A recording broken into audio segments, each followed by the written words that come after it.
شیخ بسم اللہ کریں. السلام علیکم.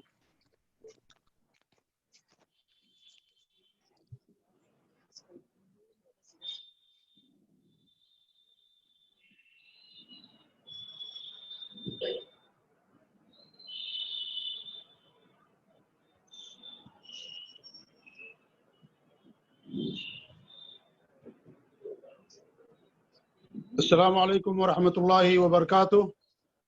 بسم اللہ الرحمن الرحیم. الحمد للہ رب العالمین والعاقبۃ للمتقین ولا عدوان الا علی الظالمین واشهد ان لا الہ الا اللہ وحدہ لا شریک له واشهد ان محمدا عبدہ ورسولہ صلوات اللہ وسلامہ علیہ وعلى آلہ وعلى اصحابہ ومن اهتدى بهدیہ واستنى بسنتہ الی یوم الدین. اما بعد. معزز ناظرین و سامعین، منہج سلف کیوں ضروری ہے، یہ آج کی ہماری دوسری قسط ہے، جس موضوع پر اظہار خیال فرمانے کے لیے فضیلت الشیخ مشہور و معروف عالم دین، داعی اور مبلغ، مدرس، منہج سلف کے بے باک ترجمان فضیلت الشیخ ابو رضوان محمدی سلفی حفظہ اللہ اس موضوع پر اظہار خیال فرمانے والے ہیں.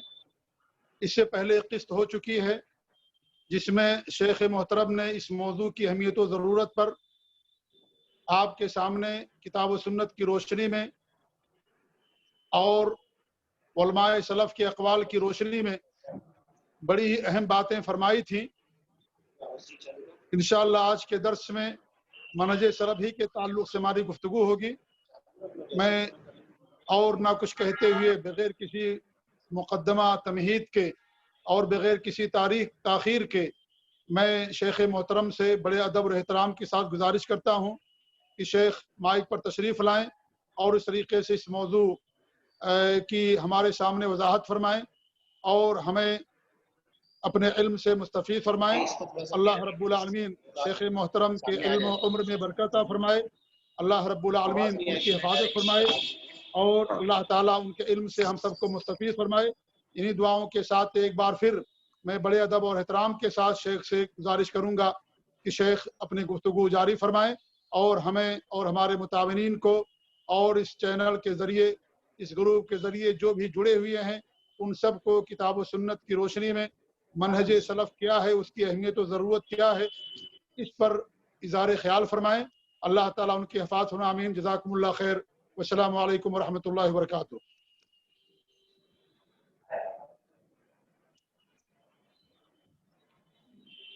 شیخ عبد التواب شیخ کا شاید ہو گیا.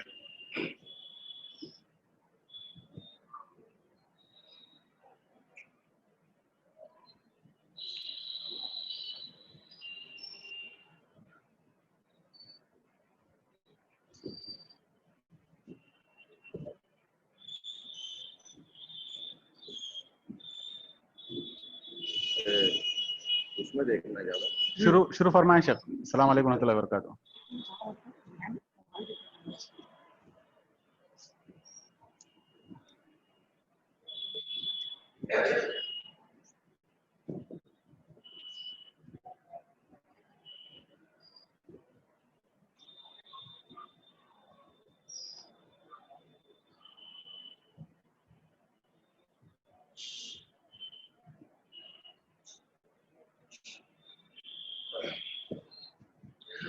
السلام علیکم ورحمۃ اللہ وبرکاتہ.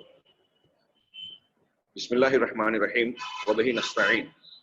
سبحانک لا علم لنا الا ما علمتنا انک انت العلیم الحکیم.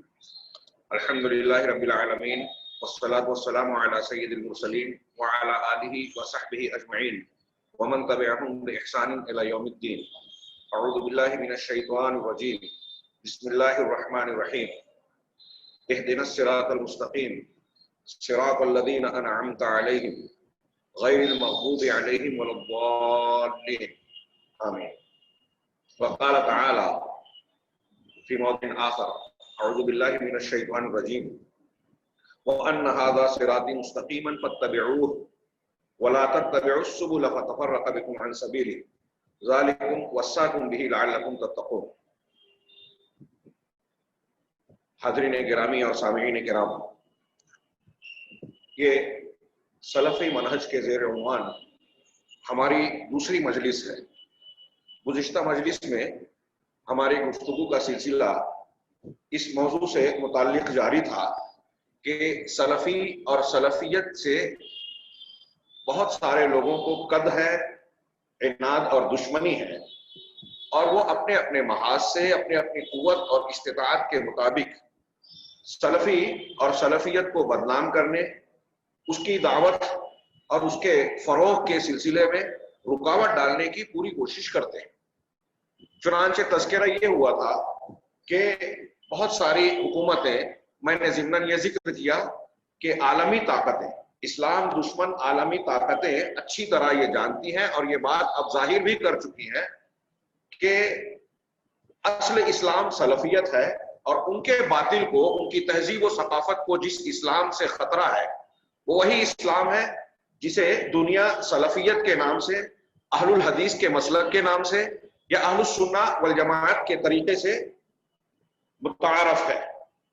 چنانچہ یہ حکومتیں اور پھر اپنے ساتھ میں انہوں نے بعض نام نہاد علماء کو، عقل پرستوں کو، لبرل اور جمہوری افکار کے متوالوں کو اپنے ساتھ ملایا اور سلفیت پر اکٹھا ہو کر ہجوم کر دیا۔ اس سلسلے میں انہوں نے مختلف وسائل اور ذریعوں کو استعمال کیا جو وہ کر سکتے تھے۔ آج کے جدید ذرائع ابلاغ جس میں انٹرنیٹ ہے، پہلے سے ٹی وی چینلز تھے، ریڈیو تھے، اخبارات تھے، رسائل و جرائد تھے، اب روز کتابیں لکھی جا رہی ہیں اور نئے نئے طریقے سے، یہاں تک کہ فلموں کے ذریعے سے بھی، اور جو بھی میڈیا کے ابلاغ کے ذرائع ہیں، عوامی ذہن پر اثر انداز ہونے والے اسباب ہیں، ان تمام اسباب کو اختیار کر کے سلفی اور سلفیت کو بدنام کرنے کی بھرپور کوشش کی جا رہی ہے۔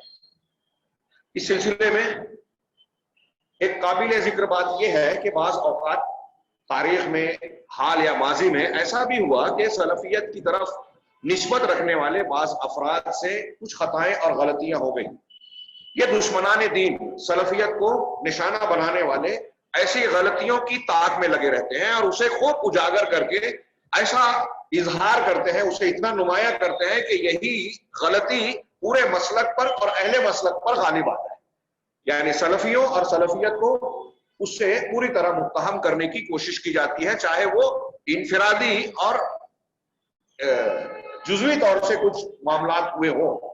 یہاں اسی ضمن میں وہ گروہ جن کا تذکرہ کیا گیا کہ اہل بدعت اور گمراہ فرقے جو سلفیت سے دشمنی رکھتے ہیں، ان کی طرف سے اپنے مسلک اور اپنے منہج اور طریقہ کار کا دفاع بھی مقصود ہوتا ہے۔ وہ اپنے دفاع کے لیے بھی سلفیت کو نشانہ بناتے ہیں۔ خاص طور سے ہم دنیا میں دیکھتے ہیں، جس کا تذکرہ پچھلے درس میں نے کیا، کہ صوفیت ہے، عالمی منظر نامے میں خاص طور سے رافضیت ہے۔ ہمیں اور آپ کو اس کا احساس چاہے کم ہو، آج بھی آپ اسلامی تاریخ سے دیکھیں، شہادت عثمان، بلکہ حضرت عمر فاروق کو بھی جوڑ لیجئے، ان کی شہادت عثمان سے لے کر آج تک اسلامی تاریخ میں جتنے بڑے بڑے حادثات ہوئے ہیں اور اسلامی تاریخ پر ضرب لگائی گئی، سیاسی پیمانے پر، علمی سطح پر یا کسی دوسرے تعلق سے، اس میں آپ کو رافضیت کا کردار سب سے زیادہ، سب سے نمایاں اور سب سے بنیادی نظر آئے۔ قتل عثمان ہو، واقعہ کربلا ہو، سقوط بغداد ہو، کچھ اخوان الصفا کی تحریک چلی جس میں مسلمان عمرہ کو قتل کرنے کے لیے نوجوانوں کو بھیجا جاتا تھا، ایسے آپ دیکھتے جائیں۔ میسور کا میر جعفر، میر صادق ہو، یا آج بابری مسجد کے قضیے میں ہم کچھ کردار کو دیکھتے ہیں تو یہاں بھی ہمیں وہی لوگ نظر آتے ہیں جو ہمیشہ اسلام کی اور اہل اسلام کی پیٹھ میں خنجر گھونپتے رہے، اور اس میں سر فہرست اہل تصوف اور اہل رفض و تشیع نظر آتے ہیں۔ اس کے بعد ان کے کچھ فکری قسم کے اخوان جن کو آج ہم بر صغیر میں بریلویت کے نام سے جان سکتے ہیں، ایسے لوگ دشمنان دین کے عام طور سے اعلی کار بنتے ہیں، اور ایسا اعلی کار بننے میں ان کا مقصود ایک یہ بھی ہوتا ہے کہ وہ یہ سمجھتے ہیں کہ اس سے ہمارے مسلک کا، ہمارے منہج کا دفاع ہوگا۔ چنانچہ جب ان لوگوں نے دیکھا کہ مسلمانوں میں عام طور سے صورتحال یہ ہے کہ علم سے دوری ہے، صحیح منہج سے ناواقفیت ہے، صحابہ تابعین تبع تابعین کا منہج اور مسلک ایک طریقے سے ہمارے یہاں غیر متعارف سا ہو گیا، تو انہیں یہ دکھائی دیا کہ اس کے نتیجے میں مختلف قسم کی شرکیات اسلام کا نام لینے والوں میں پائی جاتی ہیں، الگ الگ قسم کی نو بنو، ہر سال اور ہر مہینے اور ہر موقع کی الگ الگ بدعات نے سر اٹھا لیا، خرافات کا دور دورہ ہے، مردوں اور اہل قبور بزرگان دین کی قبور کے سلسلے میں عام طور سے لوگوں نے غلط روش اختیار کر رکھی ہے کہ ان کو جو ہے مشاہد اور مزارات کی شکل دے کر وہاں عرس میلے ٹھیلے اور وہاں زیارتوں کا ایک سلسلہ بنا ہے جہاں بدعات کے ساتھ ساتھ شرکیات کا بھی دور دورہ ہے، گنڈے تعویذ کی دکانیں چل رہی ہیں، اسی طریقے سے قبروں کو خوب سجا کر سنوار کر اور ایسے مراکز کو بنا کر جو شرک اور بدعت کے مراکز ان کے ذریعے سے دنیا کمائی جا رہی ہے، پیٹ پوجا کے سامان کیے جا رہے ہیں، لوگوں کے نہ صرف دولت کا استحصال کیا جا رہا ہے بلکہ لوگوں کے ایمان کو بھی ٹھگا جا رہا ہے، اور لوگوں کو جہالت کی بنیاد پر اصحاب جبہ و قبہ کو دیکھ کر یہ سمجھتے ہیں، جبہ و سرسدار کو دیکھ کر کہ یہ غلط نہیں ہو سکتے۔ آج آپ بہت ساری کلپس اور تصویریں ایسی دیکھتے ہیں مزارات مشاہد اہل تصوف کی، جسے دیکھ کر حیرت ہوتی ہے کہ ایسا کرنے والے ماننے والے اہل اسلام قرآن و حدیث کو ماننے والے کیسے ہو سکتے ہیں؟ غیر اللہ کو برسر عام سجدہ کیا جا رہا ہے، مسجدوں میں جو ہے موسیقی سما رقص و سرود کے مجلسیں منعقد ہو رہی ہیں۔ اس قسم کا مزاج جب دیکھا انہوں نے تو انہیں لگا کہ یہ ہمارے لیے بڑی زرخیز زمین ہے اپنی بدعت اور اپنی بدعت کی دکان چلانے کے لیے، شرک اور کفر کی بدعت کو اور اپنی سرداری کو قائم رکھنے کے لیے۔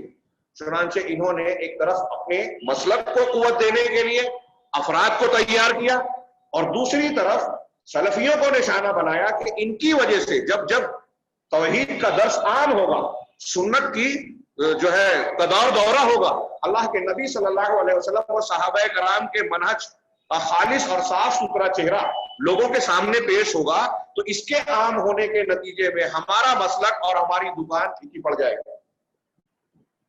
جیسے جیسے یہ ہدایت کا نور توحید اور اتباع سنت کا مسلک عام ہوگا، صحابہ کا منہج عام ہوگا، تو یہ جادو ٹونے کی دکانیں، یہ گنڈے تعویذ کی دکانیں اور یہ لوگوں کو گمراہ کرنے اور اپنا شکار بنانے کا راستہ جو ہے تنگ ہوتا چلا جائے گا۔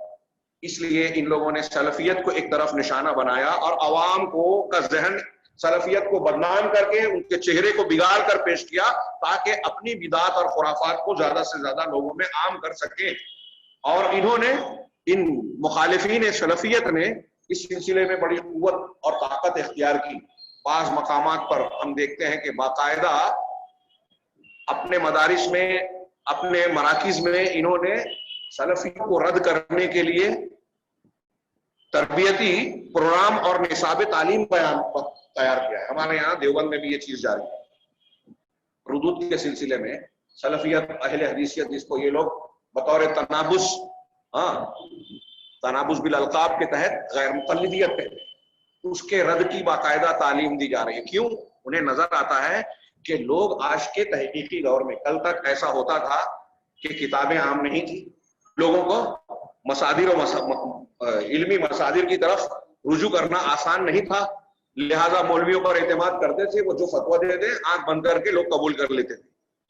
آج نیٹ کا زمانہ ہے، ایسی سہولیات ہو گئی ہے کہ آدمی بٹن دباتا ہے تو بڑی سے بڑی کتاب ہو، قرآن کی تفاسیر ہو، احادیث کے مجموعے ہو، کتب ہو، مؤلفات ہو بڑی بڑی، ان حدیثوں کو براہ راست عام آدمی بھی آسانی سے دیکھ لیتا ہے۔ اور ایسے علم کے رواج اور عموم کے دور میں ان کو اپنی دکان چلانا مشکل نظر آنے لگا، تو اب نئے طریقوں سے سلفیت اور سلفیوں کو نشانہ بنانے کی تدبیریں کی جانے لگی، کوششیں جاری ہیں منظم طریقے سے۔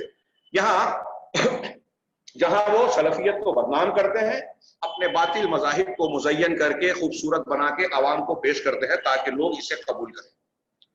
اس کے برخلاف ایک تیسرا محاذ سلفیت کو بدنام کرنے اور اس کی مخالفت کرنے کا یہ ہے کہ بعض اسلامی جماعتیں جو اسلام کا نام رکھتی ہیں اور بظاہر اسلام کی تعلیمات کو فروغ دینے کا نعرہ بھی بلند کرتی ہیں، خوشنما نعرے اور دعوے کا اظہار کرتی ہیں، اور میڈیا پر ان کی دسترس بھی ہے، ایسی جماعتیں جن کے منہج میں کھوٹ ہے، بگاڑ ہے، انحراف ہے، ان کو بھی سلفیوں سے خصوصی قسم کا قد ہے.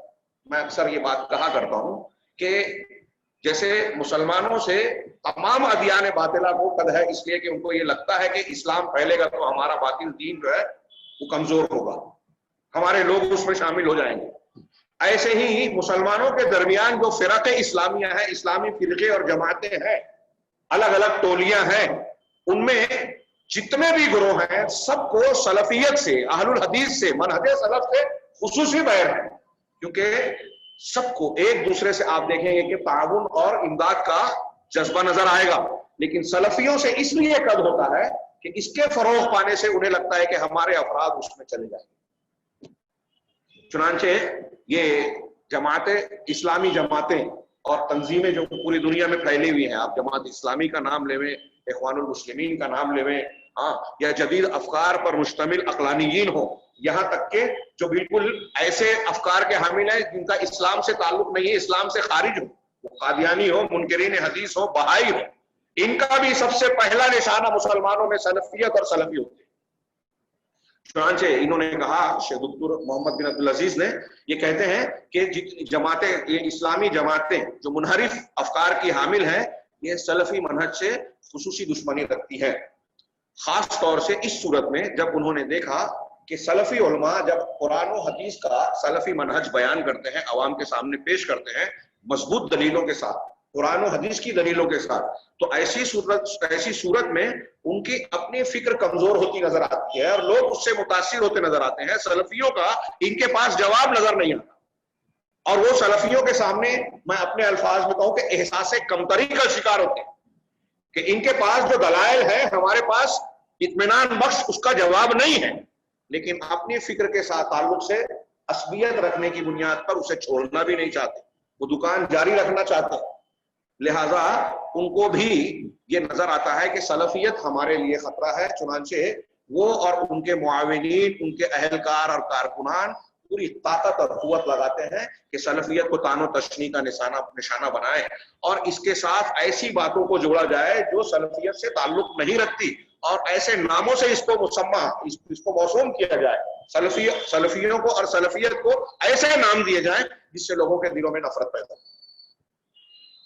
یہ چیزیں جو میں بیان کر رہا ہوں، وقت کی قلت ہے، مضمون بہت طویل ہے، اگر میں اس کی مثالیں بیان کرتا جاؤں تو بہت لمبا وقت درکار ہوگا. آپ اپنے گرد و پیش میں دیکھ سکتے ہیں کہ مختلف مسلمان جماعتیں کس طریقے سے، ایک معاملہ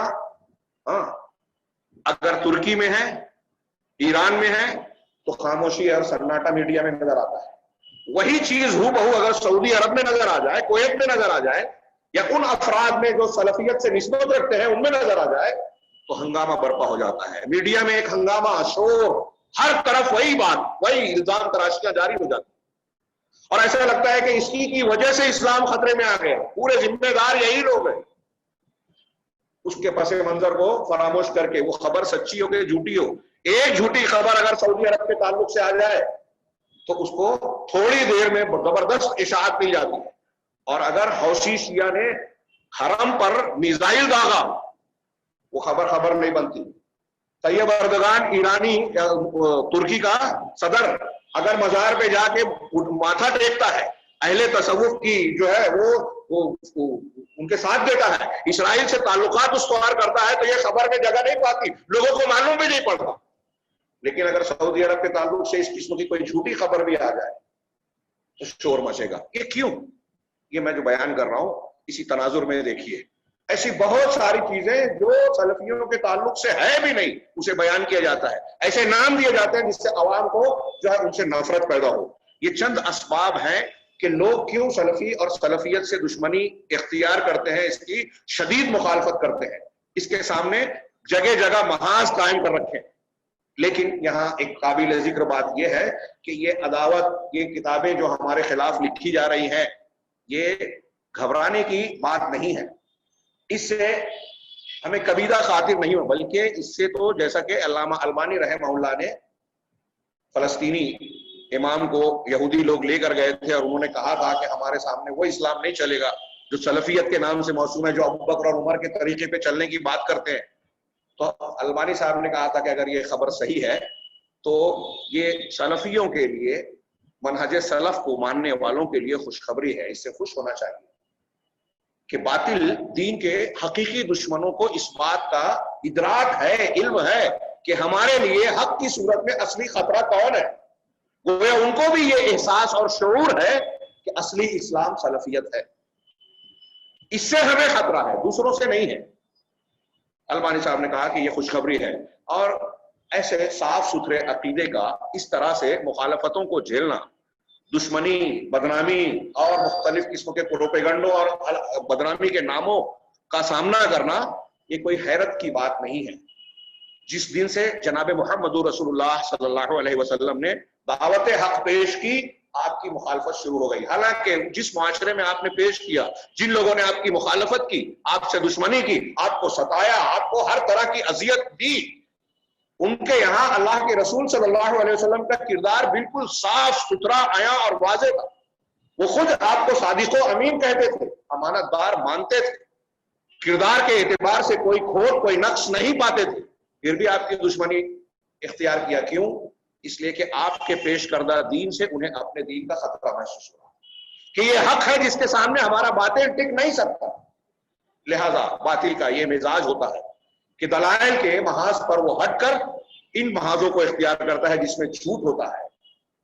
جھوٹ چل نہیں پاتا. آپ دیکھیں گے کہ باطل اہل حق پر، اہل الحدیث پر، اہل اسلام پر کل کچھ الزامات دیتا تھا، کچھ دنوں کے بعد الزام بدل دیتا ہے، پھر مزید تبدیلیاں واقع ہوتی جاتی ہیں. تو اس میں کوئی تعجب کی بات نہیں ہے. حق و باطل کی یہ کشمکش بالکل فطری اور ابدی ہے. تمام انبیاء کے ساتھ ساتھ جناب محمد رسول اللہ صلی اللہ علیہ وسلم کی مخالفت کی گئی، صحابہ کرام کی مخالفت کی گئی. یہ نہ کوئی نیا معاملہ ہے اور نہ ہی ایسا معاملہ ہے جس پر ہم گھبرا جائیں اور یہ تعجب کریں کہ سلفیوں کی طرف کے اوپر ہر طرف سے دنیا میں یلغار ہو رہی ہے. آگے بڑھتے ہیں. یہاں ان کے نکات کے مطابق اگلا سلسلہ کے سلفی منہج جو ہم نے کہا، ابھی میں نے موضوع کی ضرورت، اہمیت اور موجودہ تناظر میں اس کی مخالفت کے اسباب پر گفتگو کی. اب سلفی منہج کا تھوڑا سا معنی دیکھیں. سلف کا معنی کیا ہوتا ہے؟ سین لام فا مقایس اللغہ کے مطابق اس مادے کے معنی میں تقدم اور سبقت آتی ہے. یعنی کوئی چیز جو کسی کا وجود کسی دوسرے سے پہلے ہو، اس کے لیے یہ مادہ استعمال کیا جاتا ہے. لسان العرب میں ہے السلف جمع سالف. سلف کا لفظ جو ہے وہ سالف کی جمع ہے، اور سلف اس کا معنی ہوتا ہے المتقدم، جس کا وجود کسی دوسرے سے پہلے ہو. ہم آج پیدا ہوئے تو لغوی اعتبار سے ہمارے باپ دادا ہمارے سلف ہیں. قبرستان میں جانے کی جو دعا ہے اس میں بعض روایتوں میں یہ ہے انتم لنا سلف، السلام علیکم اہل الدیار من المؤمنین والمسلمین ونحن انشاء اللہ بكم للاحقون. انتم لنا سلف ونحن لکم بالاثر. آپ لوگ ہمارے سلف ہیں، یعنی ہم سے پہلے گزر گئے اور ہم تمہارے پیچھے آنے والے ہیں. تو یہ سلف جو ہے یہ سالف کی جمع ہے، جس کا معنی ہوتا ہے پچھلے لوگ، گزرے ہوئے لوگ. اور السلف کہتے ہیں جو جمع کا صیغہ الجماعت المتقدمون، وہ لوگ، وہ جماعت جو پہلے گزر چکی ہے. نہایا میں ہے کہ انسان کا سلف وہ ہے جو جس انسان کی ہماری زندگی میں ہم سے پہلے موت آ چکی. اب وہ ہمارے آبا و اجداد میں سے ہو، قرابت داروں میں سے ہو. اسی لیے صدر اول کو، یعنی مسلمانوں میں جو پہلے دور کے لوگ ہیں، ان تابعین وغیرہ کو، ان کو السلف الصالح کہا جاتا ہے. اللہ تبارک و تعالیٰ نے قرآن مجید میں اس لفظ کا ذکر کیا ہے، اگرچہ یہ آل فرعون کے یہاں مذمت کے طور پہ، لیکن جو گزر گئے ان کے لیے سلف کا لفظ استعمال کیا. قرآن مجید میں سورہ زخرف میں ہے فَجَعَلْنَاهُمْ سَلَفًا وَمَثَلًا لِلْآخِرِينَ، کہ ہم نے ان کو سلف بنا دیا، جو ان کے پہلے لوگوں کے بعد والوں کے لیے پہلے گزر گئے ہیں، ان کے لیے سلف بنا دیا اور بعد والوں کے لیے مثال اور نمونہ بنا دیا. امام باغوی نے اس کی تفسیر میں کہا وَالسَّلَفُ مَنْ تَقَدَّمَ مِنَ الْآبَاءِ، کہ سلف وہ ہیں جو آبا و اجداد میں سے پہلے اگلے لوگ گزر چکے. فَجَعَلْنَاهُمْ مُتَقَدِّمِينَ لِيَتَّخِذَ بِهِمُ الْآخَرُونَ، کہہ رہے ہیں کہ ہم نے ان لوگوں کو متقدمین یعنی پہلے گزرے ہوئے لوگوں میں سے بنا دیا تاکہ بعد والے دوسرے لوگ جو ہیں وہ ان سے نصیحت حاصل کریں. یہ اس آیت کی تفسیر میں کہا. اور بھی اقوال ہیں لفظ کے معنی کے سلسلے میں، میں اسے چھوڑتا ہوں. اصطلاح میں ہم جب کہتے ہیں سلف، سلف صالح، سلفی منہج، تو یہاں سلف سے مراد کیا ہوتا ہے؟ علامہ امام سفارینی اس میں متعدد اقوال ہیں. کچھ لوگوں نے کہا کہ سلف سے مراد صحابہ کرام ہے، صرف صحابہ کو بعض لوگ مانتے ہیں. کچھ لوگ صحابہ کے ساتھ تابعین کو بھی مانتے ہیں، کچھ لوگ ان کے ساتھ تبع تابعین کو بھی مانتے ہیں. بعض سیاق میں اولاً صحابہ تو شامل ہی ہیں، بعض سیاق میں صرف صحابہ مراد ہوتے ہیں، اور عمومی طور پر تابعین اور تبع تابعین جو اہل سنت والجماعت کے طریقے پر قائم ہیں وہ لوگ بھی مراد ہوتے ہیں. آگے اس کی وضاحت تھوڑی سی ہوگی. امام سفارینی نے بڑے عالم اور امام گزرے ہیں، انہوں نے لکھا کہ المراد بمذہب السلف، مذہب سلف جب کہا جاتا ہے تو اس کا مطلب اور مراد کیا ہوتی ہے. تو امام سفارینی کہتے ہیں کہ اس مذہب سلف سے مراد یہ ہے ما کان علیہ الصحابۃ رضوان اللہ علیہم، وہ مسلک اور وہ طریقہ جس پر صحابہ رضوان اللہ علیہم ہو، یعنی عقیدے میں، عبادات میں، اخلاق میں، سلوک میں، دین کے معاملے میں جس دین پر صحابہ کرام ہیں، وہ اعیان التابعین لہم باحسان، اور ان لوگوں کی احسان کے ساتھ، بھلائی کے ساتھ جو لوگ متابعت کرنے والے ہیں، جنہیں اصطلاح میں ہم تابعین کہتے ہیں، ہاں تابعین اعظام. اور پھر وہ اتباعہم، اور ان کے اتباع جن کو اصطلاح میں ہم تبع تابعین کہتے ہیں. صحابہ، تابعین اور تبع تابعین. کہا امام سفارینی کہہ رہے ہیں کہ یہ لوگ جس مسلک اور طریقے پر تھے دین میں، جس دین پر تھے، اس دین کو مذہب سلف کہا جاتا ہے. یہ اور کون لوگ، اس میں اور لوگوں کو جوڑا امام سفارینی نے. وَأَئِمَّةُ الدِّينِ مِمَّنْ شَهِدَ لَهُ بِالْإِمَامَةِ، اور وہ دین کے امامان، پیشوا، دین کے وہ امام ائمہ جن کے لیے امامت کی شہادت دی گئی ہے کہ یہ امام ہے. ہاں، امام مالک ہے، امام اوزاعی ہے، امام سفیان ثوری ہے، امام شافعی، امام ابو حنیفہ، امام احمد بن حنبل رحمہم اللہ. یہ صرف چار نہیں ہیں، سینکڑوں ایسے ائمہ کرام ہیں جن کی امت نے گواہی دی کہ یہ امامت پر فائز تھے. ہاں، اور ان کی عظمت شان دین میں لوگوں نے قبول کی ہے، مانی ہے، تسلیم کی ہے، تمام مسلمانوں کہ یہ قرآن و حدیث کی فقاہت اور امامت کے مقام پر فائز ہیں، اور لوگوں نے ان کے کلام کو یکے بعد دیگرے قبول کیا ہے. وَتَلَقَّى النَّاسُ كَلَامَهُمْ خَلَفًا عَنْ سَلَفٍ، بعد والوں نے پہلے والوں سے یکے بعد دیگرے ان ائمہ کرام اور علماء عظام کی باتوں کو، ان کے مسالک کو قبول کیا ہے، ان کی تشریحات کو قبول کیا ہے. ان سے مستثنیٰ کیا امام سفارینی نے، چاہے صحابہ کے دور میں ہو، تابعین کے دور میں ہو، تبع تابعین کے دور میں، وہ لوگ اس میں شامل نہیں ہوں گے. دون من رمي ببدعۃ، ان کے علاوہ جن پر کسی بدعت کا الزام لگایا گیا، اور شہرا بلقب غیر مرضٍ، اور کسی ناپسندیدہ لقب سے اس کو پکارا گیا یا مشہور ہوا کہ فلاں برے لقب والا ہے. جیسے کون سے القاب؟ جیسے خوارج، خارجی ہے، فلاں خارجی ہے، فلاں رافضی ہے، فلاں قدری ہے. یہ صحابہ کرام کے زمانے ہی میں ان کا وجود ہو گیا تھا. سب سے پہلے خارجی پیدا ہوئے، پھر شیعہ اور قدریہ پیدا ہوئے. قدریہ وہ جو تقدیر کا انکار کرنے والے ہیں، تو وہ قدریہ ہو، مرجیہ ہو، ایمان کے سلسلے میں جو ارجا اختیار کرتے ہیں، اس کی تفصیل پھر کسی موقع سے، جبریہ ہو جو تقدیر ہی کو سب کچھ اور انسان کو مجبور مانتے ہیں، جبریہ. آج بھی ان کے یہ نام، آپ ہو سکتا ہے آپ لوگ یہ سوچیں کہ ان ناموں کے مسلک پائے نہیں جاتے، لیکن ان کی فکر، ان کے خیال، ان کی باتیں آج بھی موجود ہیں. کچھ مسلمان اس قسم کے مسالک کو اختیار کرتے ہیں جو ان لوگوں کے تھے. ہاں، اسی طرح معتزلہ آج کے زمانے میں مولانا ثناء اللہ امرتسری رحمہ اللہ نے مولانا ابو العلا مودودی کی کتابوں اور ان کے افکار کو پڑھنے کے بعد کہا تھا کہ آج یہ ان کی فکر میں جدید دور کا اعتزال نظر آتا ہے. اعتزال کی جو آسانی سے ایک تعارف میں کراؤں کہ اقلیت پسندی، ہاں، ان کے اصولوں میں سے، دین کے اصولوں میں سے ایک اصول یا قاعدہ یہ تھا کہ عقل کو نقل پر تقدم حاصل ہے. یعنی انسان کی عقل اور سوجھ بوجھ قرآن حدیث کے مقابلے میں زیادہ اہمیت رکھتی ہے. قرآن حدیث عقل کے تابع ہے، نہ کہ عقل قرآن حدیث کے. یہ معتزلہ کا عقیدہ. ایسے ہی آج بہت سارے لوگ ہیں کہ عقل میں نہیں آتی تو حدیث کا انکار کر دیا. کہ ہماری ایسی بہت سی جماعتیں اسلامیہ موجود ہیں، ان کے بانیان کے یہاں ایسے افکار پائے جاتے ہیں جو عقلیت پرستی کو گویا فروغ دیتے ہیں، اور اس بنیاد پر گویا. تو میں یہ کہنا چاہتا ہوں کہ معتزلہ کے جو اصول تھے دین کے معاملے میں، وہ آج بھی بہت سارے لوگوں نے اختیار کر رکھے ہیں. خوارج کے جو اصول تھے ہم اگلے درس میں انشاءاللہ جب جانیں گے، اہل سنت کے اوصاف اور امتیازات پڑھیں گے تو ان کی مخالفت اختیار کرنے والوں کا جو مسلک تھا، ان میں ایک خارجی ہے جو سب سے پہلا فرقہ بنا مسلمانوں کے مقابلے میں اسلام سے کٹ کر، ان کے جو ایک بنیادی صفت تھی کہ وہ گناہ کبیرہ کا ارتکاب کرنے والوں کو کہتے تھے کہ یہ کافر ہو گیا، اسلام سے خارج ہو گیا۔ آج جو تحریکی افراد اس قسم کا فتویٰ دیتے ہیں، ان کے یہاں ہو بہو وہی اصول پایا جاتا ہے جو خارجیوں کا تھا۔ مسلمان حکام کو، بڑے بڑے علماء کو یہ لوگ کافر کہتے ہیں اور قابل واجب مباح الدم کہتے ہیں کہ ان کو قتل کیا جا سکتا ہے، اور اسی بنیاد پر گولیاں چلا دیتے ہیں، دھماکے کر دیتے ہیں۔ انشاءاللہ یہ اگلے درس میں اس کی تھوڑی سی تفصیل آئے گی۔ تو معتزلہ، کرامیہ اور ان جیسے جو لوگ ہیں جو بدنام ہوئے، بدعت سے متہم ہوئے، ان کے اصول اہل سنت والجماعت اور صحابہ و تابعین کے اصولوں سے الگ تھے۔ اگر ان اصولوں کو اختیار کرنے والا کوئی انسان صحابہ کے دور میں بھی تھا، تابعین کے دور میں بھی تھا، تبع تابعین کے دور میں بھی ہے، تو وہ سلف میں شمار نہیں ہوگا، سلف صالحین میں اس کو شمار نہیں کیا جائے گا۔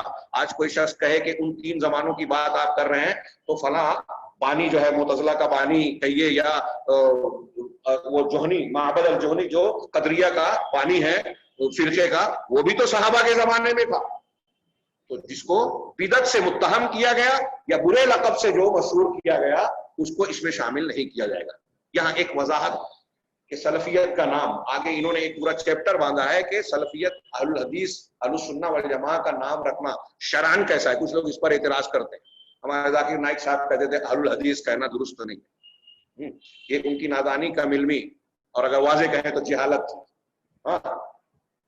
بڑے بڑے علماء کے بار سلف میں سے ہیں جو کہتے ہیں کہ یہ تو فخر کی بات ہے کہ آپ سلفیت کی طرف نسبت کریں، کیونکہ اللہ اور رسول نے حکم دیا ہے کہ آپ اتباع کیجیے اس چیز کی جو اللہ نے نازل کیا۔ ابھی ہم پڑھیں گے کہ اللہ نے نازل کیا وہ کیا ہے، قرآن حدیث ہے، اور طریقہ وہ اختیار کیجیے جو الجماعت کا طریقہ تھا، یعنی صحابہ کا، ما انا علیہ واصحابی۔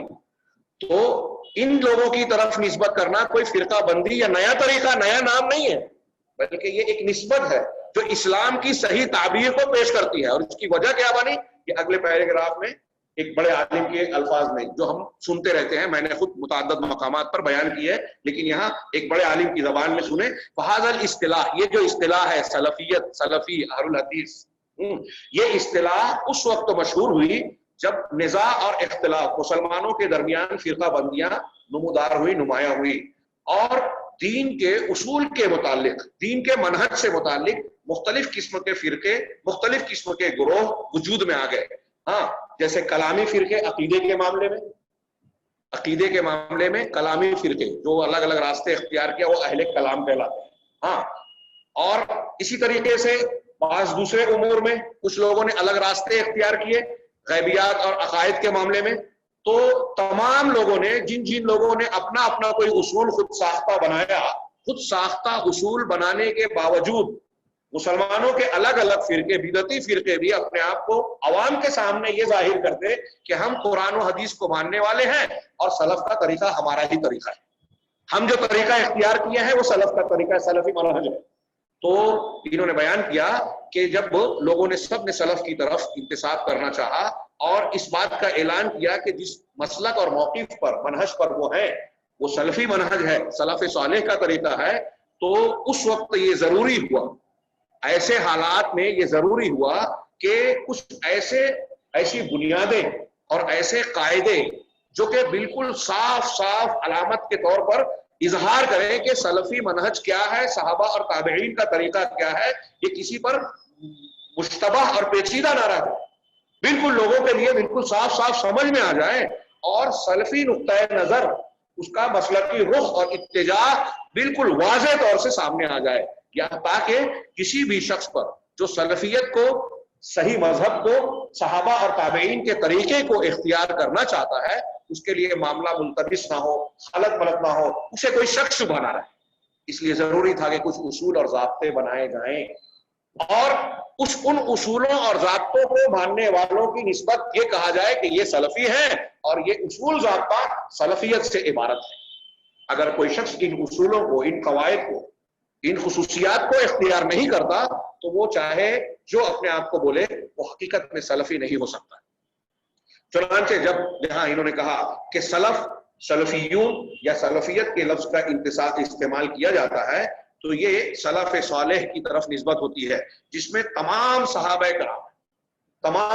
کرام جن کو اصطلاحاً صحابہ ہم کہتے ہیں، تمام تابعین ہیں جنہوں نے بھلائی کے ساتھ ان صحابہ کرام کی پیروی کی، ان کو چھوڑ کر جو صحابہ کے بعد اپنی خواہشات کی طرف مائل ہو گئے اور مختلف قسم کی بدعات اور نئے نئے طریقوں کو اختیار کیا، بعد والوں میں سے جنہوں نے سلف صالح سے نام اور طور طریقے میں علیحدہ راستہ اختیار کیا، جیسا کہ ابھی ہم نے اوپر پڑھا۔ اب یہ سلف کا تھوڑا سا تعارف کرنے کے بعد ان کے لیے انہوں نے ایک بحث کی کہ زمانے کے اعتبار سے ہم سلف 3 زمانے کے لوگوں کو کہہ رہے ہیں۔ یہ زمانے کی تحدید کہ اس زمانے کے لوگ جو ہے قرآن حدیث کو جس طرح مانتے تھے ہم بھی اسی طرح مانے، یہ سلف کا طریقہ ہے، سلف کا منہج ہے۔ تو ان 3 زمانوں کی تعین ہی کیوں؟ ہمارے یہاں منکرین حدیث کہتے ہیں، میں اکثر اس کا ذکر کرتا ہوں کہ قرآن تو کافی ہے، حدیثوں کی کیا ضرورت؟ تو ہم ان کو بیان کرتے ہیں کہ قرآن خود کہتا ہے کہ اللہ کے رسول صلی اللہ علیہ وسلم جو دیں لے لو، جس سے منع کر دے رک جاؤ۔ تمہارے لیے رسول کی ذات میں بہترین نمونہ ہے۔ رسول اس لیے بھیجے گئے ہیں کہ وہ قرآن جو ان پر نازل کیا گیا ہے اس کے معنی مفہوم کو لوگوں کے سامنے بیان کریں، اس کے اجمال کی تفصیل بیان کریں، مطلق کی تقیید بیان کریں، اختصار کی تفصیل بیان کریں، اس کی وضاحت کریں۔ یہ نبی کا کام ہے، قرآن کہہ رہا ہے۔ تو قرآن کہتا ہے کہ نبی کو مانے، اگر کوئی حدیث کو نہیں مانتا تو وہ قرآن کو بھی نہیں مانتا۔ اب یہاں ایک سوال یہ کہ ہم نے یہ کہا کہ قرآن حدیث کو اس طرح مانا جائے جس طرح صحابہ، تابعین، تبع تابعین نے مانا۔ یہ 3 زمانوں کی قید کہاں سے لائی ہم نے؟ یہ بھی ہماری طرف سے نہیں ہے، بلکہ یہ قرآن و حدیث سے ہی ماخوذ ہے۔ یہ جو ہم سلف اور سلفی منہج کی طرف انتساب کو شریعت کا حصہ مان رہے ہیں، اور جو میں نے ابھی کہا کہ جہالت ہے جو لوگ کہتے ہیں کہ اہل الحدیث کہلانا، سلفی کہلانا ویسے ہی ہے جیسے حنفی، شافعی، مالکی، نقشبندی، چشتی، قادری، معتزلی، جہمی کہلانا ہے، یہ ان کی غلطی ہے، کیونکہ یہ کسی شخصیت، کسی علاقے کی طرف انتساب نہیں ہے، کسی نئی چیز کی طرف انتساب نہیں ہے، بلکہ اسی چیز کی طرف نسبت ہے جس کو اللہ اور رسول نے اتباع کرنے کے لیے کہا اور اس کی طرف نسبت کرنے کا حکم دیا۔ چنانچہ یہاں کہہ رہے ہیں کہ وہ زمانے کی تحدید جس کی فہم اور قرآن و حدیث کی تشریح کی مخالفت جس سے کرنا جائز نہیں ہے۔ کن زمانے کے مسلمانوں نے قرآن و حدیث کو سمجھا اور جو معنی اور مفہوم کیا، جو عقیدہ اختیار کیا، جو عبادات اختیار کی، اس عقیدے اور عبادات کی مخالفت کرنا جائز نہیں ہے۔ کتنے زمانے کے مسلمان؟ تو اس کی تحدید کے لیے کہا کہ اسلام کے ابتدائی 3 قرون، 3 پشتیں اس کے لیے متعین کی جاتی ہیں، جن کو اصطلاح میں قرون مفضلہ کہا جاتا ہے۔ القرون المفضلہ، وہ زمانے جن کی فضیلت بیان کی گئی ہے۔ چنانچہ اہل علم کہتے ہیں کہ تاریخی اعتبار سے یہ 3 زمانے ہیں جس میں پائے جانے والے لوگ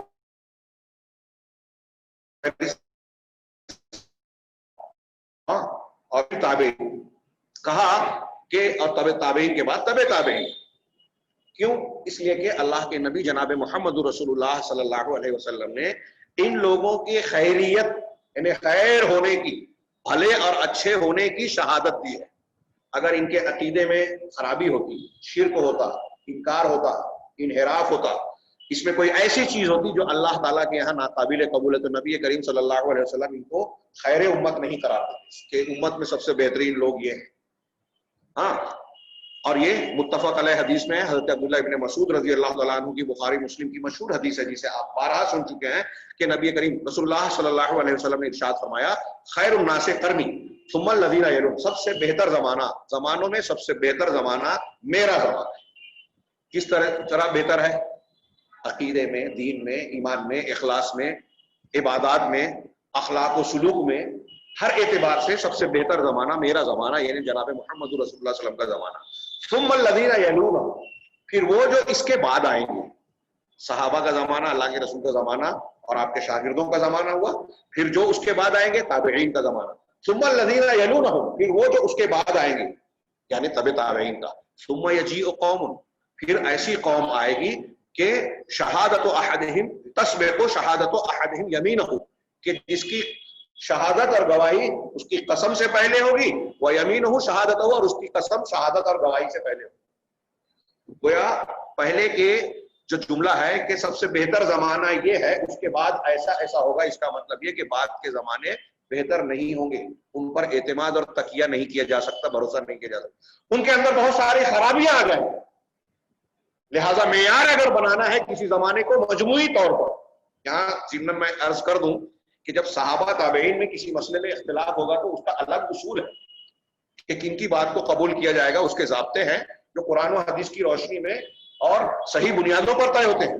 لیکن جو مسلک مجموعی طور پر طریقہ کار ہے، عقیدہ ہے، منہج ہے کہ دین کا اصل اصول ضابطہ کیا ہو، اس میں ان صحابہ کرام تابعین میں کوئی آپ کو اختلاف نظر نہیں آئے گا، خاص طور سے عقیدے.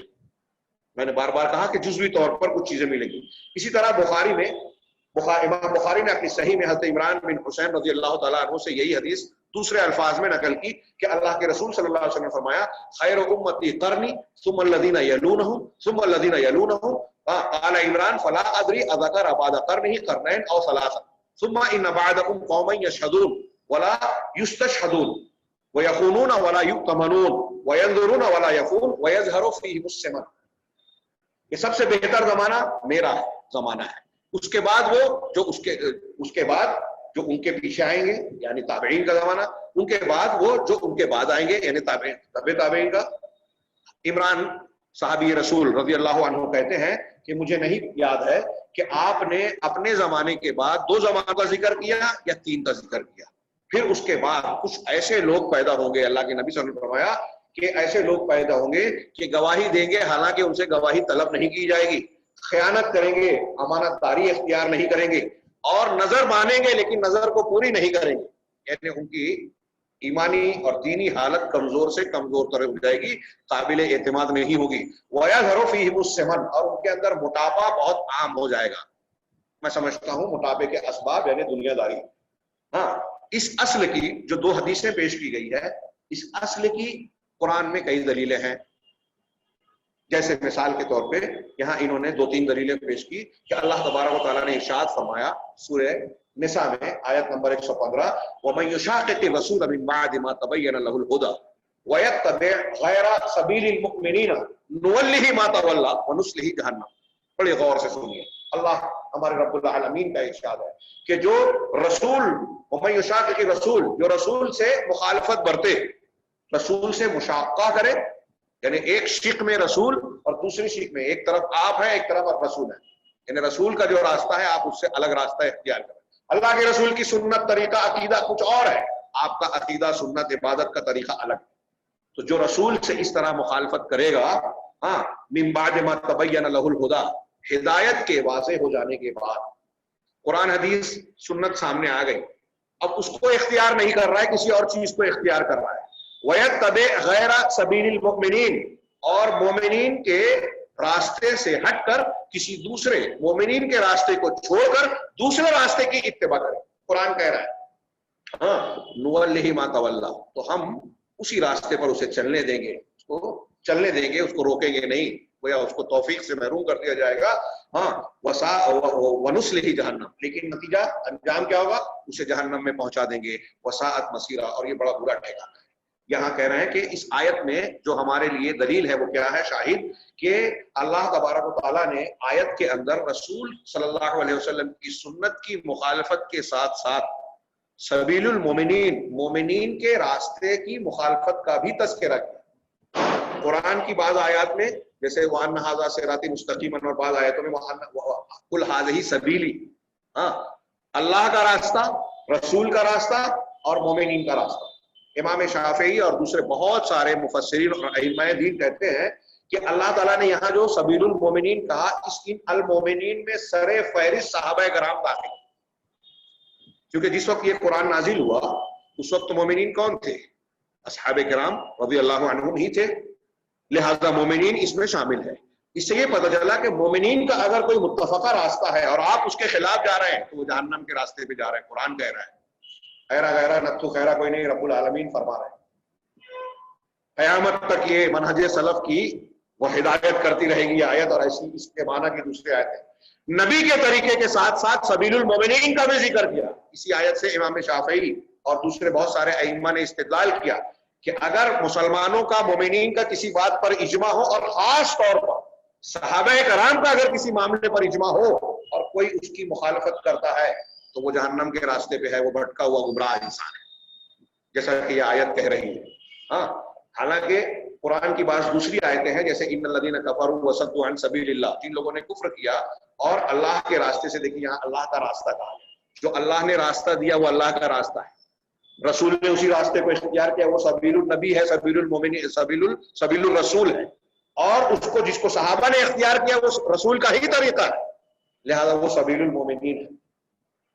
اس سے یہ بھی پتہ چلا کہ جو نبی کا طریقہ ہے اور صحابہ کا طریقہ، اس میں اختلاف نہیں ہے، دونوں طریقہ ایک ہی ہے، اور پوری امت کے معتبر علماء اور ائمہ کا اس بات پر اتفاق ہے کہ اگر کسی صحابی کا یا کئی صحابہ کا نبی کریم صلی اللہ علیہ وسلم کی حدیث سے اختلاف ہو جائے، تو چاہے امام مالک ہو، امام ابو حنیفہ ہو، امام شافعی ہو، امام احمد ہو، امام اوزاعی ہو، امام سفیان ہو، امام بخاری ہو، امام مسلم ہو، جتنے ائمہ ہیں معتبر، سب کا یہ کہنا ہے رحمہم اللہ، سب کا یہ کہنا ہے کہ حدیث رسول کو لیا جائے گا، فلاں اور فلاں کی بات کو نہیں لیا جائے گا۔ چاروں ائمہ کے اقوال آپ بارہا سنتے ہیں کہ جب حدیث مل جائے تو میری بات کو چھوڑ دو، میری تقلید مت کرو، مسئلہ وہیں سے لو جہاں سے ائمہ کرام نے لیا، یعنی قرآن و حدیث سے۔ کیسے لو؟ صحابہ کے طریقے پہ لو۔ غور کیجیے کتنی صاف ستھری بات ہے، ہدایت ہے، یہی سلفی منہج ہے، یہی سلفی طریقہ ہے۔ ہاں، اس کو اگر کوئی نہ مانے تو گویا وہ اپنے آپ کو اندھا بنا رہا ہے یا روشنی سے آنکھ بند کر کے اپنے آپ کو خود اندھیرے میں ڈال رہا ہے۔ چنانچہ اللہ تعالیٰ نے قرآن میں ایک جگہ کہا ان الذین کفروا وصدوا عن سبیل اللہ، جن لوگوں نے کفر کیا اور اللہ کے راستے سے لوگوں کو روکا، وشاقوا الرسول، اور رسول کی مخالفت کی، من بعد ما تبین لهم الہدی، بعد اس کے کہ ان کے لیے ہدایت واضح ہو چکی۔ ہاں، لن یضر اللہ شیئا، سورہ محمد کی آیت ہے، وہ اللہ کا کچھ بھی کبھی کچھ بگاڑ نہیں سکیں گے، وسیحبط اعمالهم، اور عنقریب ان کے اعمال کو اللہ برباد کر دے گا۔ کفر و اختیار کیا، اللہ کے راستے سے رکا، اور رسول کے ہدایت واضح جانے کے بعد رسول کی مخالفت کی۔ یہاں مومنین کا ذکر نہیں کیا، صرف رسول کی مخالفت ہی کسی کے جہنمی ہونے یا گمراہ ہونے کے لیے کافی ہے۔ لیکن یہاں سورہ نساء کی جو آیت ہم نے پڑھی، وَمَن يُشَاقِقِ الرَّسُولَ مِن بَعْدِ مَا تَبَيَّنَ لَهُ الْهُدَىٰ وَيَتَّبِعْ غَيْرَ سَبِيلِ الْمُؤْمِنِينَ کی شرط لگانا، یہ اللہ کی طرف سے اس بات کی تعلیم ہے، تنبیہ ہے، آگاہی ہے ہم کو اور آپ کو اور سارے دنیا کے لوگوں کو، کہ آپ کو رسول کا طریقہ ویسے اختیار کرنا ہے جیسے عہد اول کے مومنین نے، صحابہ کرام نے اختیار کیا۔ یہی منہج سلف ہے، یہی صحابہ کا طریقہ ہے۔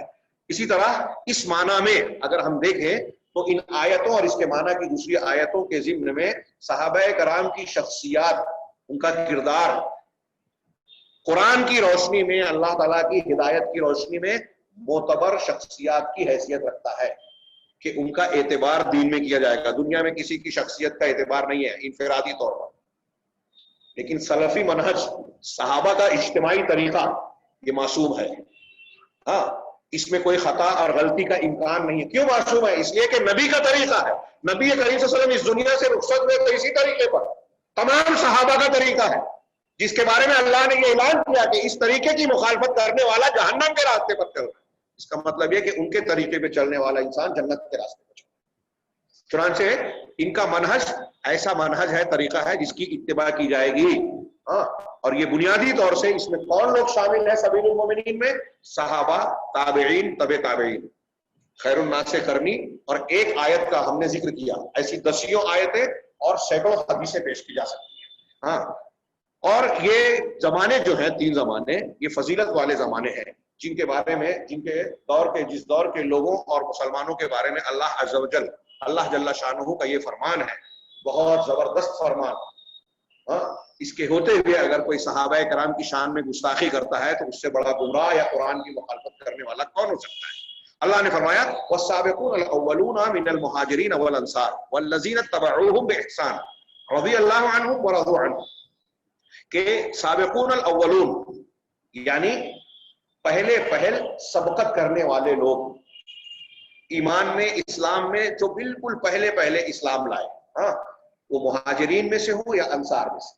مہاجرین ایک گروہ، انصار دوسرا گروہ۔ مہاجرین جنہوں نے دین کے راستے میں سب کچھ چھوڑ چھاڑ کے اپنا وطن اپنا گھر چھوڑ چھاڑ کے اللہ کے راستے میں نکل گئے. اللہ رسول کے حکم کی وجہ سے اس عمل کی اتنی فضیلت ہے کہ اللہ تعالیٰ نے جب بھی اہل ایمان کی صفات کا ذکر کیا تو پہلے مہاجرین کا ذکر کیا. اب یہ مہاجر کہنے سے یہ تو نہیں کہا جائے گا نا کہ اللہ نے تو مسلمان کہا ہے مہاجر کیسے ہوئے. مہاجر ایک صفت ہے. ایسے ہی سلفی، اہل الحدیث، اہل اثر، اہل السنہ والجماعہ ایک تعارفی صفت اور وصف ہے جس کی وجہ بتائی کہ کیوں یہ نام اختیار کیا گیا لوگوں میں شناخت کے لیے کہ بہت سارے مسلمان ہیں، اہل بدعت ہے، کوئی جہمی ہے، کوئی صوفی ہے، کوئی فلاں ہے، کوئی فلاں ہے، لیکن قرآن و حدیث کو ماننے والا مسلمان وہ ہے جو سلفی ہے، جو اہل الحدیث ہے، جو اہل السنہ والجماعہ. خیر یہاں یہ کہہ رہے ہیں کہ اللہ جل شانہ نے کہا کہ مہاجرین اور انصار میں سے وہ لوگ جو پہلے ایمان لائے، ایمان لانے میں سبقت اختیار کی. ہاں یہ دو گروہ ہوا. والذین تبعوہم بإحسان، اور وہ لوگ جنہوں نے احسان کے ساتھ، بھلائی کے ساتھ، بلا دلیل نہیں، اندھے ہو کر نہیں، اندھی عقیدت کی بنیاد پر نہیں، احسان کے ساتھ جن لوگوں نے صحابہ کی متابعت کی، یہ تابعین ہو گئے، یہ تابعین شامل ہو گئے. رضی اللہ عنہ ورضوا عنہ، اللہ ان سے راضی ہوا. اس جملے کو اچھی طرح دماغ میں بسا لیں. یہ قرآن کا ارشاد ہے رہتی دنیا تک. اللہ تبارک و تعالیٰ کا فرمان ہے جو علیم و خبیر ہے، ماضی حال مستقبل ظاہر باطن کھلے چھپے سب کو جاننے والا. اسے پتا تھا کہ اللہ کے رسول صلی اللہ علیہ وسلم کی وفات کے بعد کیا کیا واقعات اور حوادث ہونے والے ہیں. صحابہ کرام سے بشری طور پر جو لغزشیں سرزد ہوئی اور ہونے والی تھی اس ارشاد کے وقت اللہ سب سے واقف تھا، جانتا تھا، کوئی چیز اس سے چھپی ہوئی نہیں تھی. پھر بھی اللہ نے کہا کہ اللہ ان سے راضی ہوا، یعنی ان کا عقیدہ اللہ کا پسندیدہ عقیدہ ہوا، ان کی عبادت اللہ کی پسندیدہ عبادت ہوئی، ان کا اخلاق اللہ کا پسندیدہ اخلاق ہوا، دین کے اصول، ضابطے، سلوک اور طور طریقے ان کے اللہ کا پسندیدہ ہوا. اور اس بنیاد پر اللہ ان سے راضی ہے، اللہ ان سے ناراض نہیں ہے. ظاہر سی بات ہے کہ اگر ان کی غلطیاں اللہ کے پاس قابل گرفت ہوتی، قابل معافی نہ ہوتی، جو سمندر کے مقابلے میں جھاگ کے مانند ہے، صحابہ نے اگر سے بشری تقاضے سے اجتہادی طور پر اگر غلطی ہوئی بھی تو اہل علم نے کہا کہ یہ غلطی ایسے ہی ہے ان کی نیکیوں کے سامنے جیسے سمندر کے سامنے قطرہ اس سے بھی کم. اگر ان کی بات قابل گرفت ہوتی تو اللہ تعالیٰ یہ نہیں کہتا کہ اللہ ان سے راضی ہوا. ان سے راضی ہونے کا مطلب یہ کہ ان کی لغزشوں کو بھی اللہ نے معاف کر دیا، ان کی کوئی برائی غلطی رہ نہیں گئی. یہ اللہ کی طرف سے تمام صحابہ کرام کی تعدیل ہے. اسی لیے اہل سنت والجماعت کے یہاں یہ ایک اصول بن گیا کہ الصحابۃ کلھم عدول. اس پر بہت لوگ اعتراض کرتے ہیں، یہ کیا بات ہوئی کہ صحابہ سب کے سب عدول ہیں، عادل ہیں. اصطلاحی طور پر ان کی حدیثوں میں چھان بین، جب کہا جائے صحابی نے کہا میں نے اللہ کے رسول سے سنا، تو صحابی کے کردار کی چھان بین نہیں کی جائے گی، کیونکہ جس کو اللہ اور رسول نے کہا کہ وہ اللہ ان سے راضی ہو گیا، اس کو ہم اور آپ پرکھیں گے کہ وہ ایسے تھے، وہ ویسے تھے. آج کل کے کچھ خود ساختہ قسم کے علماء، جاہل لوگ جو ہیں، خود ساختہ قسم کے علماء، انجینئر اور فلاں اور خلافت اور ملوکیت کے موضوع کو چھیڑنے والے صحابہ کرام پر طعن و تشنیع کی کلام اور قلم دراز کرتے ہیں، وہ اللہ تعالیٰ کے اس ارشاد کی مخالفت کر رہے ہیں کہ جس سے اللہ راضی ہے آپ اس سے راضی نہیں ہیں، جس سے اللہ ناراض نہیں ہے آپ اس سے ناراض ہیں. اللہ ان سے راضی ہے اور جن لوگوں نے ان کی اتباع کی ان سے راضی ہے. وَأَعَدَّ وَرَضُوا عَنْهُ، اور وہ لوگ اللہ سے راضی ہیں. وَأَعَدَّ یعنی اللہ نے جو کچھ ان کو حکم دیا سب بسر و تسلیم خم کر کے قبول کرتے ہیں. وَأَعَدَّ لَهُمْ جَنَّاتٍ تَجْرِي تَحْتَهَا الْأَنْهَارُ خَالِدِينَ فِيهَا أَبَدًا، اور اللہ نے ان کے لیے ایسے باغات اور جنتیں تیار کر رکھی ہیں جن کے نیچے نہریں جاری ہیں، اس میں وہ ہمیشہ ہمیشہ رہیں گے. اب صحابہ کرام کے بارے میں، سابقون الاولون کے بارے میں کہا، اللہ کے رسول صلی اللہ علیہ وسلم کی وفات کے بارے میں چاہے ان سے کوئی وہ جنگ جمل اور جنگ صفین میں ہی کیوں نہ شریک رہے ہوں، ان کے لیے یہ فرمان سنا رہا ہے کہ جنت میں ہمیشہ ہمیشہ رہیں گے وہ صحابہ کرام. اب آپ ان واقعات کو کورید کر ان کی طرف جو ہے کچھ غلطیاں، کچھ خامیاں منسوخ کریں، ان کی بے عزتی کریں، طعن و تشنیع کریں اور رافضیت کو تقویت دیں. اور ابھی محرم الحرام میں ہم داخل ہوئے ہیں، جہاں ہجرت کے واقعے کے حوالے سے صحابہ کرام کی قربانیاں اور ان کی عظمتوں کو جاننا چاہیے. وہاں واقعہ کربلا کے تناظر میں ان کو طعن و تشنیع کا ہدف بنا کے رافضیت اور شیعیت کو فروغ دیا جاتا ہے اور پورا عالم اسلام اس میں ملوث ہو جاتا ہے ایک طریقے سے، سوائے سلفی منہج کے ماننے والوں. چنانچہ یہاں اللہ تعالیٰ کا یہ ارشاد ان کی جو ہے تعدیل کر رہا ہے کہ اللہ ان سے راضی ہوا. ان سے راضی ہونے کا مطلب ان کا دین، ان کا طور طریقہ، ان کا عقیدہ سب اللہ کے یہاں مقبول ہے. اگر ہم چاہتے ہیں کہ ہم سے بھی اللہ راضی ہو تو وہ عقیدہ اختیار کرنا چاہیے جو صحابہ کا ہے، وہ منہج اور طریقہ اختیار کرنا چاہیے جو صحابہ کا ہے، عبادت کا وہ طریقہ، اخلاق کا وہ انداز اختیار کرنا چاہیے جو صحابہ کا ہے، اس لیے کہ اللہ ان سے راضی ہو. اس کا معنی مخالف کیا ہوا؟ الٹا معنی کیا ہوا؟ مفہوم مخالف اصطلاح میں کہتے ہیں کہ ان کے طریقے پہ جو نہیں ہوگا اللہ ان سے راضی نہیں ہوگا، ان سے ناراض ہوگا. یعنی سلفی منہج کی مخالفت کرنے والوں سے اللہ راضی نہیں ہوگا. اسی لیے شیخ ابن باز، علامہ البانی اور دوسرے بڑے بڑے علماء نے یہ فتویٰ دیا ہے کہ اہل سنت والجماعت اور سلفیت سے علیحدگی اختیار کرنے والا کوئی بھی گروہ اگر اس کی طرف کوئی نسبت اختیار کرتا ہے تو یہ نسبت اختیار کرنا ناجائز، شرعاً غلط ہے. کہ آپ اپنے آپ کو یہ کہیں کہ میں فلاں مسلک کو ماننے والا ہوں، یہ جائز نہیں ہے، خاص طور سے اہل بدعت کی طرف نسبت کرنا. چنانچہ اس سے کیا معلوم ہوا کہ مذہب سلف کے دو پہلو ہیں. ایک قدوہ کا پہلو، قدوہ جس کو ہم نمونہ کہیں، عملی نمونہ، اور ایک وہ منہج اور طریقہ جس کی اتباع کی جائے، اصول، طریقہ، راستہ. ایک تو راستہ ایک شخصیت کی شکل میں تصویر مجسم کہ یہ ہمارے لیے نمونہ ہے. جب ہم کہہ رہے ہیں مذہب سلف تو سلف کا کے طریقے کا دو پہلو ہوا منہج کا. ایک تو خود ان کی شخصیات صحابہ کرام کی کہ ہمارے لیے نمونہ ہے، اور ایک ان کا وہ اصول، ضابطہ، طریقہ، دین، عقیدہ، اس کی ہمیں اتباع کرنی ہے. چنانچہ قوا خود تین زمانے کے لوگ ہیں، صحابہ کرام، تابعین، تبع تابعین، جو اہل سنت کے اصول اور طریقے پر ہیں، بدعت میں نہیں گئے. اور منہج وہ طریقہ جس کی اتباع کی جائے ان زمانے کے اندر، جس طریقے کو اختیار کیا گیا عقیدے میں، عبادات میں، اصول دین میں، احکام و شریعت کے معاملات میں. ان تین زمانے میں جو طریقہ اختیار کیا گیا وہ طریقہ اصل میں منہج ہے. منہج کا معنی ہوتا ہے طریقہ، راستہ. ہاں، تو عقیدے کے فہم میں ہو، استدلال کے طریقے میں ہو، شریعت اور دین کے مسائل کو بیان کرنے کے معاملہ ہو، علم اور ایمان سے متعلق کوئی بھی بات ہو، صحابہ، تابعین، تبع تابعین لوگ نے جو طریقہ اختیار کیا وہی منہج سلف ہے، وہی اصول ہے. اس سے یہ بات معلوم ہو گئی کہ سلفیت کا جب ذکر کیا جائے گا تو یہ تعریف اور ثنا کے اعتبار سے کیا جائے گا، ہاں، اور اس اعتبار سے کہ اسے لوگ منہج اور طریقے اور قدوے کے طور پر اختیار کریں. یہاں تیسرا مطلب یہ اب یہاں سے اور بھی زیادہ اہم گفتگو شروع ہو رہی ہے کہ سلفیت کا صحیح اسلام سے، جسے اسلام اللہ کے نبی صلی اللہ علیہ وسلم لے کر آئے، اس سے تعلق کیا ہے. تو یہاں جو بات انہوں نے کہی میں اپنے الفاظ میں اختصار کے ساتھ کہوں کہ یہ اس میں کسی کا اختلاف نہیں ہے. دنیا کا جو شخص مسلمان اپنے آپ کو کہتا ہے اس کا اس میں اختلاف نہیں ہے کہ قرآن اور حدیث دین کی بنیاد ہے، اور اس کی جا بجا تعلیم اور حکم موجود ہے کہ اللہ تعالیٰ کہتا ہے اتبعوا ما انزل الیکم من ربکم ولا تتبعوا من دونہ اولیاء. اس چیز کی اتباع کرو جو تمہارے اوپر تمہارے پروردگار کی طرف سے نازل کیا گیا، اس کے علاوہ اولیاء کی اتباع نہ کرو. تو کیا نازل کیا گیا؟ ایک یہ قرآن، ایک اللہ کے رسول صلی اللہ علیہ وسلم کی احادیث اور سنتیں. وما ينطق عن الهوى ان هو الا وحی یوحى ثم ان علینا بیانہ. یہ قرآن کی دو جگہ کی آیتیں میں نے پڑھی اس دلیل کے طور پر کہ اللہ کے رسول صلی اللہ علیہ وسلم کی سنت، آپ کے اقوال، افعال، تقریرات بھی اللہ کی طرف سے نازل شدہ ہے. یہ خود قرآن کہہ رہا ہے. تو اس پہ دین کی بنیاد ہے، سارے لوگ مانتے ہیں. جیسا کہ قرآن نے مثال کے طور پہ جنوں میں جو مومنین ہیں، مومنین جن کے زبان پر اللہ نے کہا قالوا یا قومنا، انہوں نے کہا مسلمان ہونے والے جن جو جنہوں نے قرآن سنا، اسلام لے آئے، تو واپس لوٹنے کے بعد اپنی قوم کو خطاب کر کے کہا، یہ سورہ جن میں اس کا ذکر ہے، اسی کو نقل کیا، یا قومنا انا سمعنا کتابا انزل من بعد موسیٰ، اے میری قوم، اے ہماری قوم، ہم نے ایک کتاب کو سنا ہے جو موسیٰ کے بعد نازل ہوئی. موسیٰ کے بعد توریت بھی نازل ہوئی تھی، لیکن توریت دراصل انجیل کی ہی تشریح، اس کی کچھ چیزوں کے منسوخ کرنے والی تھی، تکمیل تھی. ہاں، اصل شریعت کی پر مشتمل اللہ کی کتابوں میں ایک توریت ہے اور قرآن ہے. یہ انشاءاللہ ایمان بالکتب کے تحت یہ گفتگو آئے گی. تو موسیٰ کے بعد جو نازل کی گئی ہے، مصدقا لما بین یدیہ، جو اپنے اگلی کتاب کی تصدیق کرتی ہے.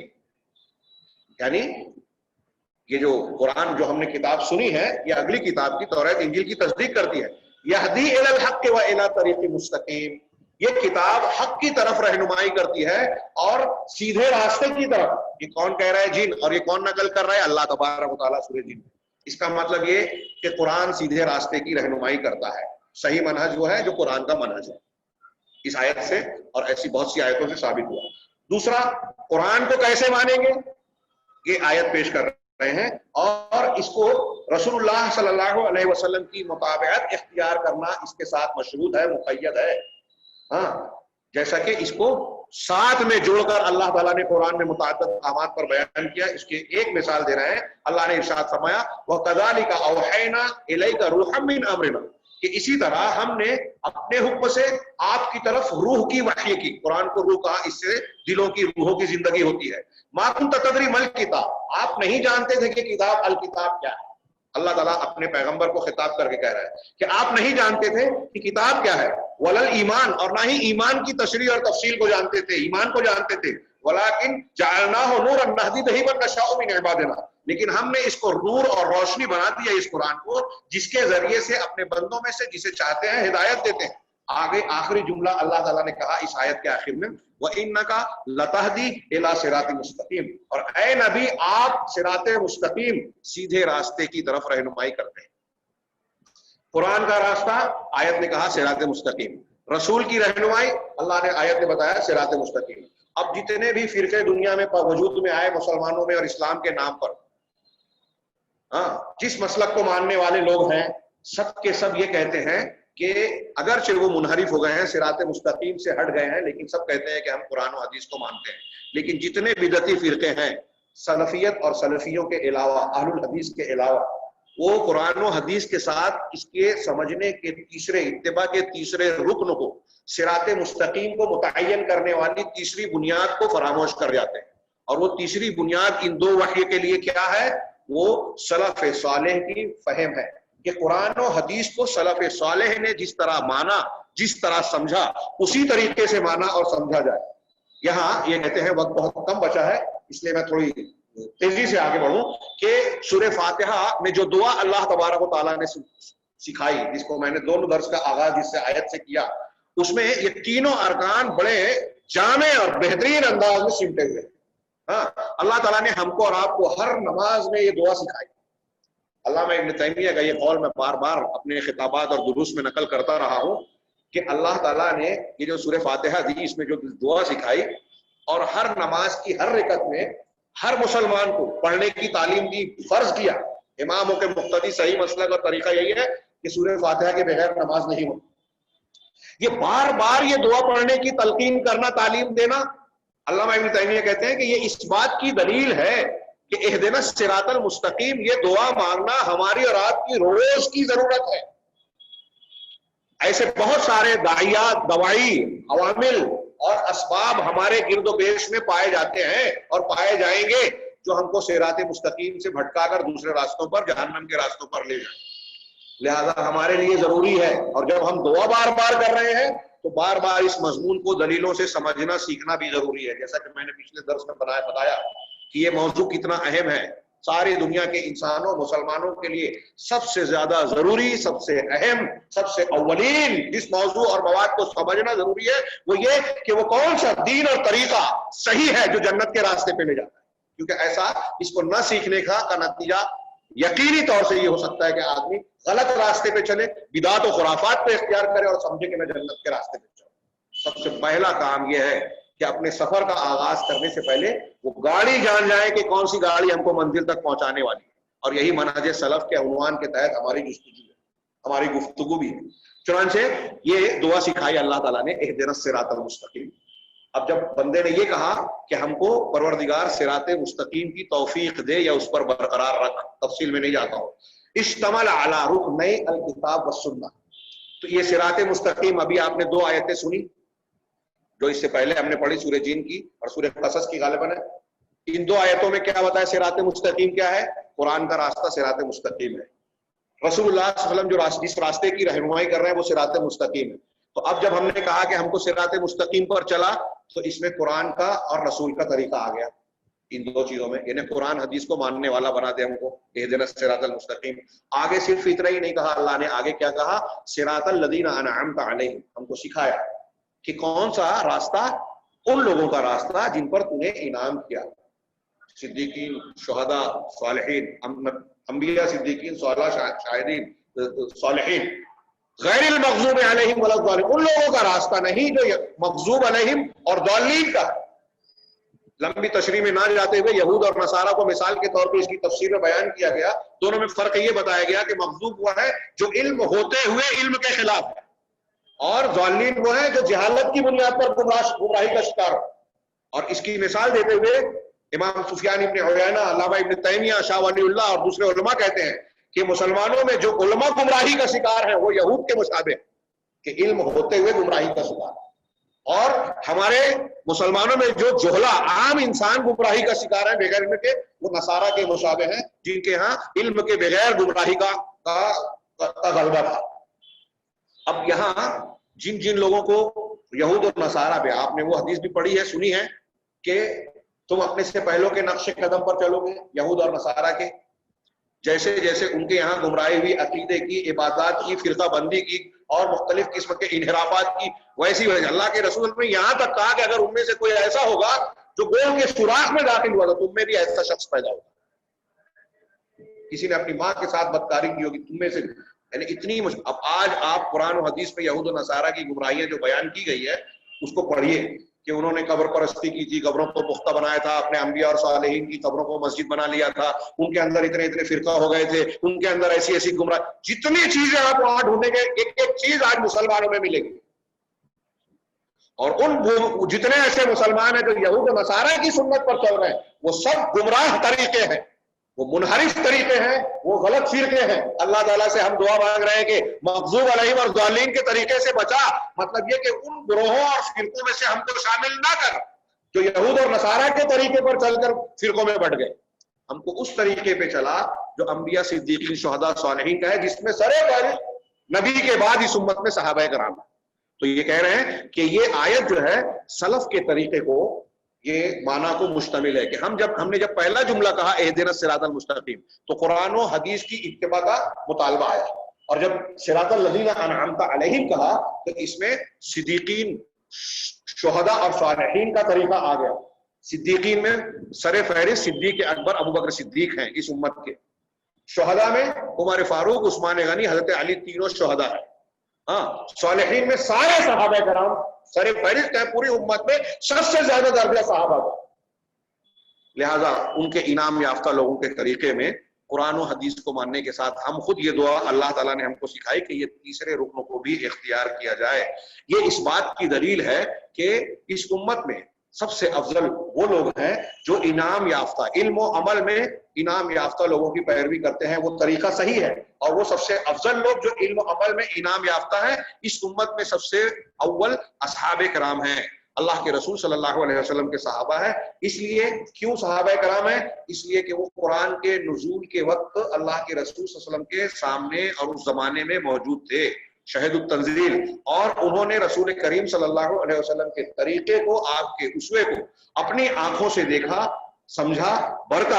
اسی طریقے سے انہوں نے اللہ کے رسول صلی اللہ علیہ وسلم کی تعلیم کے ذریعے سے قرآن کے معنی اور مطالب کو بالکل صحیح انداز میں سیکھا، جیسا کہ حضرت عبداللہ ابن مسعود کہتے ہیں اسی بنیاد پر، من کان منکم مستنن فلیستن بمن قد مات، کہ تم میں سے اگر کوئی طریقہ اور سنت اختیار کرنا چاہتا ہے تو اس کا طریقہ اختیار کرے جس کی موت ہو چکی۔ یہاں مراد کون ہے؟ خود آگے قول میں ظاہر ہو رہا ہے، فإن الحي لا تؤمن عليه الفتنہ، کیونکہ جو زندہ ہے اس کے بارے میں فتنے سے محفوظ نہیں رہا جا سکتا، مطلب ہو سکتا ہے کہ وہ آگے چل کے گمراہی کا شکار ہو جائے، منحرف ہو جائے۔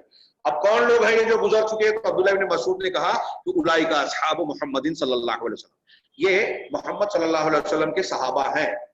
ان کی کیا صفات بیان کی؟ پوری امت میں یہ صحابہ کرام کے لیے ایک ایک جملہ ایک ایک کتاب کی حیثیت رکھتا ہے۔ آپ نے فرمایا کانوا افضل هذه الامه، یہ اس امت کا سب سے فضیلت والا طبقہ ہے۔ ہاں، ابرھا قلوبا، یہ دلوں میں، دل کے اعتبار سے سب سے زیادہ نیک، سب سے زیادہ بر اور نیکی کرنے والا، واعمقها علما، اور علم کے اعتبار سے سب سے گہرا۔ کچھ لوگ اگر یہ سمجھتے ہیں کہ صحابہ کو وہ نہیں سمجھا جو ہم کو سمجھا ہے تو وہ بے وقوفوں کی جنت میں جی رہے ہیں۔ کسی نے صحیح کہا کہ بعد والے جو عقلانیین ہیں